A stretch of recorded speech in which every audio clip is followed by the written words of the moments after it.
នៅតែស្រឡាញ់អូនដូចដើមចង់ឲ្យមានថ្ងៃផ្ដាំដែលពួកយើងមានភាពស្និទ្ធស្នាលនឹងគ្នាស្រឡាញ់អូនបងគ្មានគិតសោកស្ដាយតែបើអូនទៅហើយរូបបងក៏មិនអាចនឹងខករូបអូនបានសង្ឃឹមថាអូននឹងមានក្តីសុខបងបានត្រឹមជូតបោពីចម្ងាយសូមអូនទៅឲ្យសុខចោចេញពីមនុស្សប្រោនលែងត្រូវការ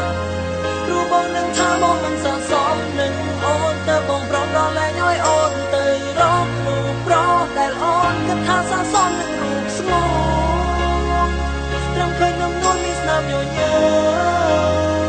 ជាមួយមនុស្សប្រោដែលអាចប្រកេសងខើមឲ្យទៅអូនជារៀងរហូតបានទូយ៉ាងណាអនុស្សាវរីយ៍យ៉ាងរងអស់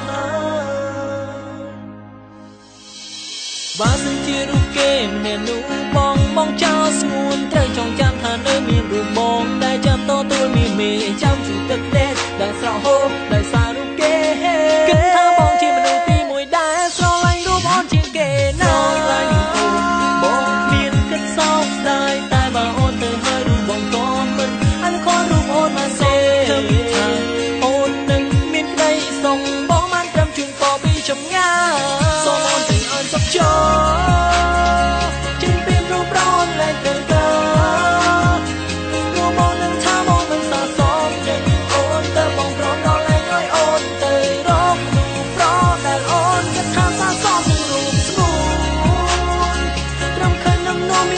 ញញើ